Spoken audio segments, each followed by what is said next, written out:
इस कार्यक्रम के पुण्यार्चक हैं गुरु भक्त परिवार, मुंबई, महाराष्ट्र।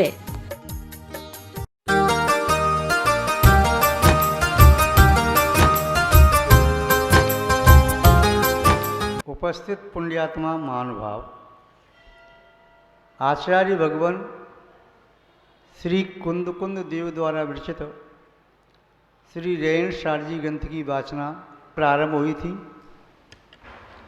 संक्षेप में मंगलाचरण का अर्थ देखने की कोशिश की थी। आज उस अर्थ को बृहद रूप में देखने का सम्यक पुरुषार्थ करते हैं। रेणसार ग्रंथ एक ऐसा अनुपम और अद्वितीय ग्रंथ है।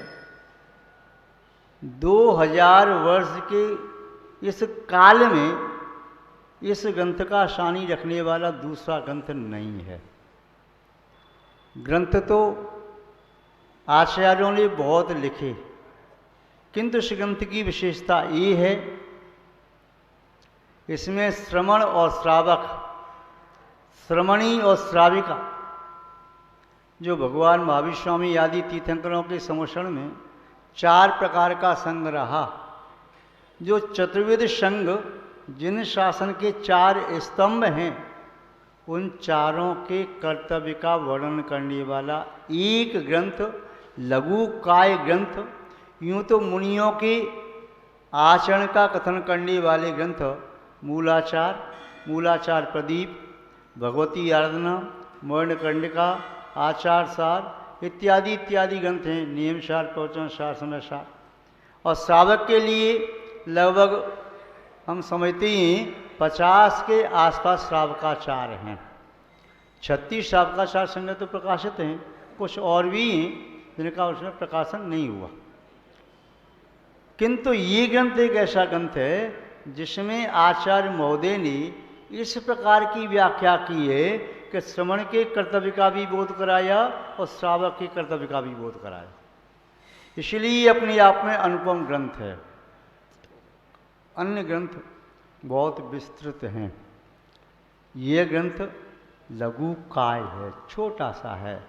लगभग 167 या 68 गाथाओं में निबद्ध है। 167 गाथाओं में निबद्ध है। तो इस ग्रंथ को यहाँ पर देखेंगे। ये वाचना चल रही है। क्या है वाचना? आप जानते हैं स्वाध्याय के 5 वेदों में वाचना पहला वेद है। वाचना, प्रक्षना, अनुप्रेक्षा, आमनाय, धर्मोपदेश, ये स्वाध्याय के 5 वेद हैं। स्वाध्याय किसे कहते हैं? लिखते जाओ, क्योंकि क्लास है। प्रवचन में तो सुन लिया, अब वाचना क्लास में आपको लिखना भी है। पैड को पेन आपके पास है, और जो चीज़ समझ में नहीं आए तो पूछना भी है। तो स्वाध्याय किसे कहते हैं? आपने शब्द तो सुना है स्वाध्याय, किंतु किसे कहते हैं? तो स्वस्मयी हिताय अध्ययनम स्वाध्याय। स्वस्मयी हिताय, स्वस्मयी माने अपने लिए, हिताय माने हित के लिए, अध्ययनम अध्ययन करना स्वाध्याय कहलाता है। अपनी आत्मा का हित करने के लिए अध्ययन करना स्वाध्याय है। अथवा स्वस्य हिताय स्वाध्याय, स्वस्य स्वयं का, अपनी आत्मा का अध्ययन करना हित करने के लिए, वह स्वाध्याय है। हित किसका? स्वयं का और दूसरों का भी। तो स्वाध्याय की 2 परिभाषाएं हैं। स्व कहिए तो आत्मा, अध्याय कहिए तो आप जानते हैं पुस्तक में अध्याय होते हैं, अलग अलग चैप्टर होते हैं। अधिकार कहो, अध्याय कहो, सर्ग कहो, लंब कहो, नंद कहो। तो ये इनका क्या करना? अपनी आत्मा को ही अध्याय बना लेना, अपनी आत्मा को पढ़ना। कैसे पढ़ें आत्मा को? तो शास्त्र को पढ़ते जाओ, आत्मा को देखते जाओ, तो स्वाध्याय हो जाएगा। केवल शास्त्र पढ़ने से स्वाध्याय सार्थक नहीं होता। यदि शास्त्र पढ़ करके हम आत्मा से अनभिज्ञ हैं तो स्वाध्याय में केवल श्रम और समय व्यर्थ चला गया, लाभ कुछ नहीं हुआ। जैसे कोई व्यक्ति हजारों गाय चराए और एक घूंट भी दूध पीने को न मिले तो उन गायों को चराने से क्या लाभ। जिसके पास एक गाय है लेकिन दूध पीता है उसका गाय रखना सार्थक है, बिना दूध की हजारों गाय भी बेकार है। तो यहाँ पर क्या है, स्वाध्याय करने का आशय है अपनी आत्मा का हित करने का आगम ग्रंथों का अध्ययन किया जाता है।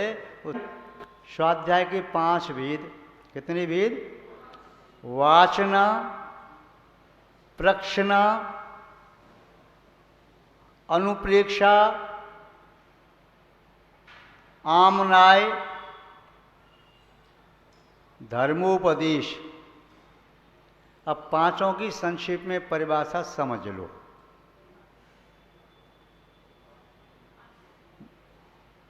शब्द आगे दोहरा देंगे।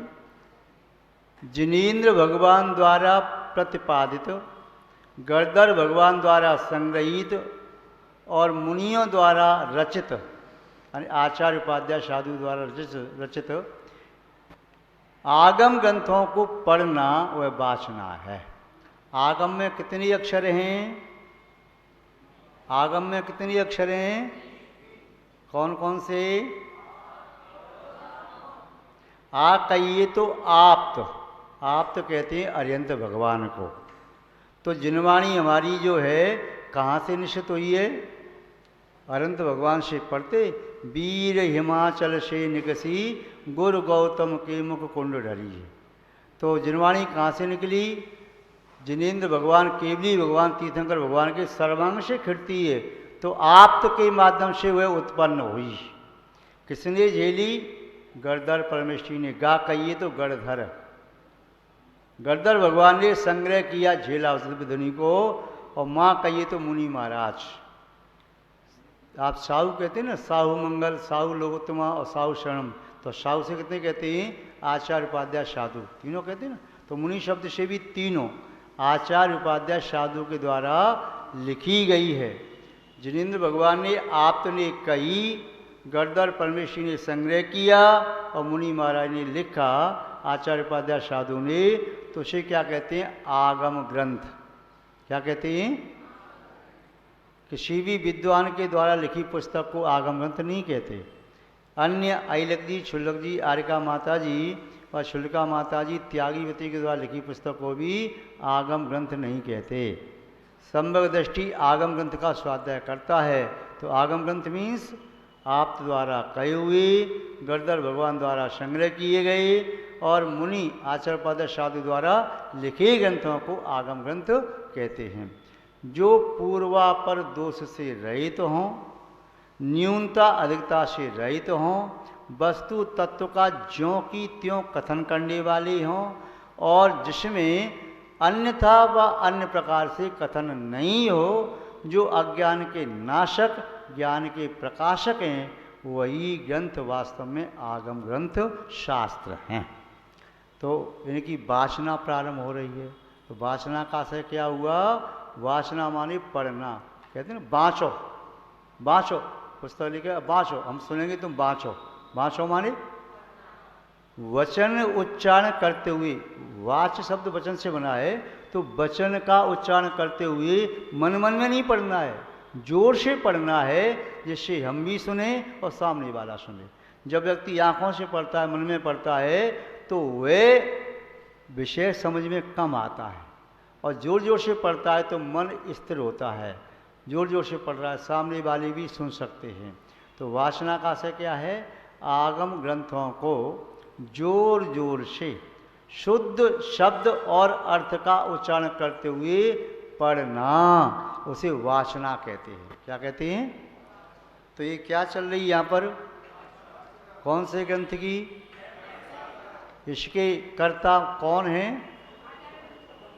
मूल ग्रंथकर्ता सर्वज्ञदेव, उत्तर ग्रंथकर्ता गणधर देव और प्रत्युत्तर कर्ता प्रत्यगणधर देव, यानी परंपरागत आर्षमार्गी आचार्य, और साक्षात इसके कर्ता आचार्य भगवान कुंद देव।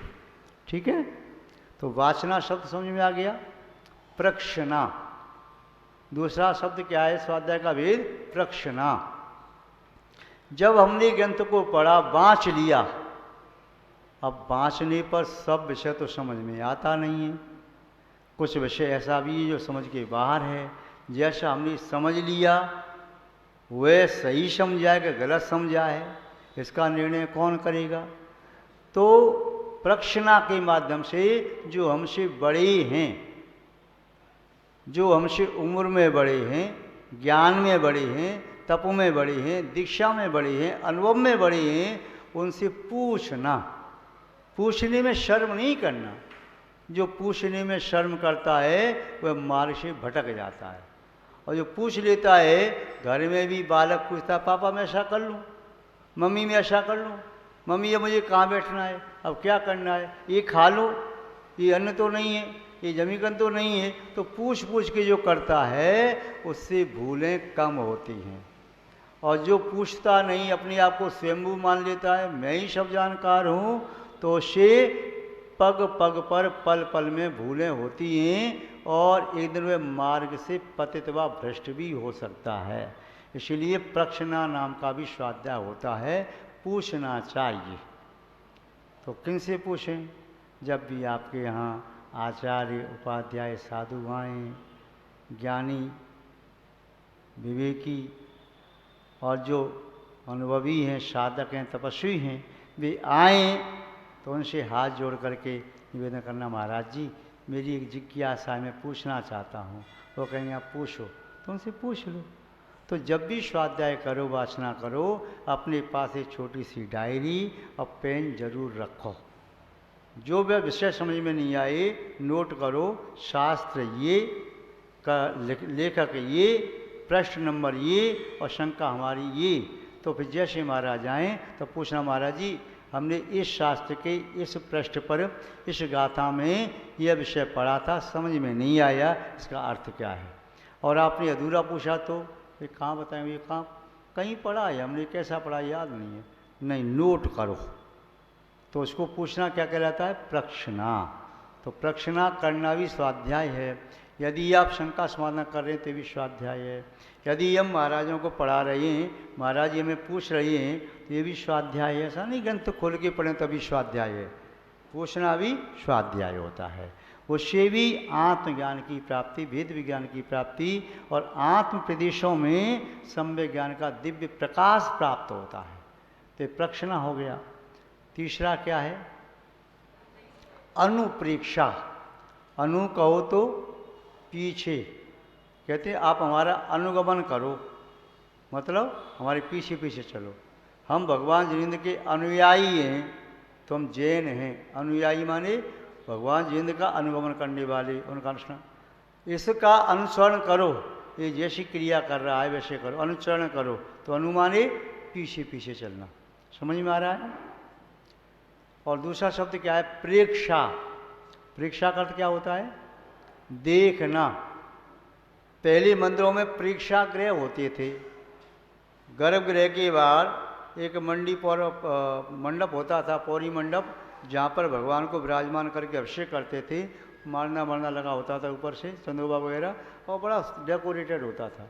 और उसके बाहर आंगन होता था जहाँ पर लोग खड़े होकर के अभिषेक देख सकें, माता बहनें।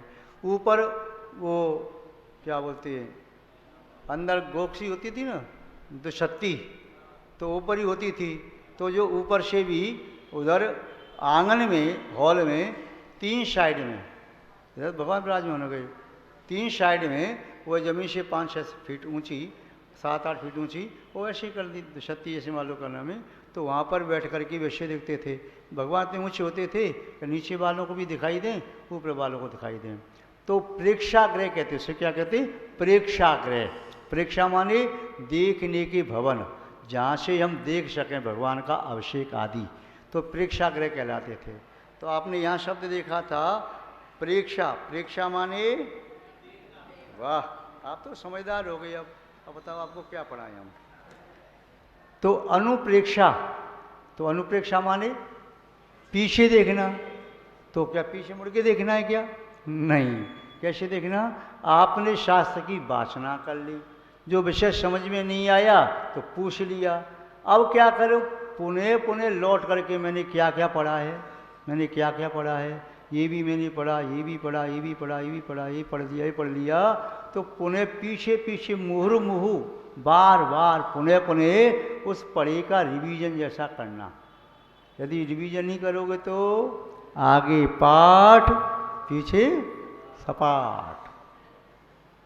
घोड़ा फेरा नहीं, घोड़ा अड़े, विद्या बिसरे, पान सड़े, राय में रोटी जले।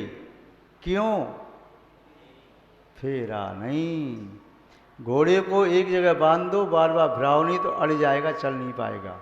पान का पत्ता रखा रखा सड़ जाएगा, उसे अड़ते पड़ते रहो तो सड़ेगा नहीं।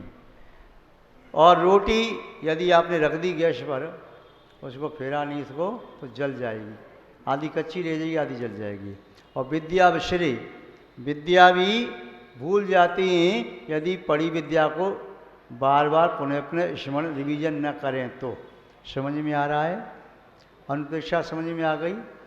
पीछे मुड़ के देखने का आशय क्या है? जो हमने पढ़ लिया है उसे बार बार चिंतन करना। क्या करना? आप कहते हैं द्वादश अनुप्रेक्षा, 12 भावना कहते हैं ना, तो उनका बार बार चिंतन करना वह अनुप्रेक्षा कहलाती है। और चिंतन करने से बड़े समाधान प्राप्त होते हैं। चिंतन करते हो तो बहुत आनंद आता है। और सही बताएं तो चिंतन सबसे बड़ा स्वाध्याय है। यूँ तो सभी का महत्व है। जैसे 5 कल्याणक में दीक्षा कल्याणक मध्य में है, वह है इसलिए गर्भ जन्म ज्ञान और मोक्ष हैं, वह नहीं तो नहीं। ऐसे ही 5 स्वाध्याय में अनुप्रेक्षा नाम का स्वाध्याय मुख्य है। तो अनुप्रेक्षा है तो कब है? जब वासना प्रक्षणा की तो अनुप्रेक्षा है। अनुप्रेक्षा है तो आमनाय भी संभव है, धर्मोपदेश भी संभव है। तो अनुप्रेक्षा अपने आप में बहुत महत्वपूर्ण है। समझ में आया? याद रखोगे कि भूल जाओगे? क्या अनुप्रेक्षा याद रखोगे कि रेणसार, कि कुंद कुंदाचार्य को, कि पढ़ाने वाले को, कि हमको, केवल अनुप्रेक्षा को? चलो हमको भी याद रखोगे, कुंद कुंद स्वामी याद रखोगे। तो जो जो हमारी उपकारक हैं उन सबको हम याद रखेंगे, उनके प्रति कृतज्ञ रहेंगे। तो अनुप्रेक्षा शब्द का अर्थ भी याद रखेंगे। अगला शब्द क्या था? आमनाय। क्या है? आमनाय को कहते हैं याद करना, कंठस्थ करना। तो चौथे नंबर पर आया, पहले आपने वांच लिया, जिज्ञासा को पूछ लिया, चिंतन भी कर लिया, मन में समझ में अच्छे से आ गया, अब उसे कंठस्थ कर लो। क्यों? क्यों कंठस्थ करें? कंठी विद्या अंटी दाम, कंठी विद्या अंटी दाम, वक्त पड़े पर आवे काम। कंठ में विद्या है, जब चाहो पाठ करो, चिंतन करो, सुना दो किसी को, समाधान कर दो। और अंटी में दाम है तो निकाल के जब चाहो उसका उपयोग कर लो। तो कंठी विद्या अंटी दाम, वक्त पड़े पर आवे काम। पोथी की विद्या और कोठी का दाम, वक्त पड़े ना आवे काम। घर में धन रखा है, पुस्तक में विद्या रखी है, तुम्हारे पास अलमारी सजी है, लाइब्रेरी बना ली, पर तुम्हें 4 अक्षर भी याद नहीं, तो उससे क्या होगा? वह विद्या काम नहीं आ पाएगी। कोठी पर घर में रखा दाम और पुस्तक में रखी विद्या वक्त पर काम नहीं आती। इसलिए कंठस्थ करना जरूरी है। कंठस्थ विद्या को तुमसे कोई छीन नहीं सकता, तुम्हारी पुस्तक कोई छीन सकता है?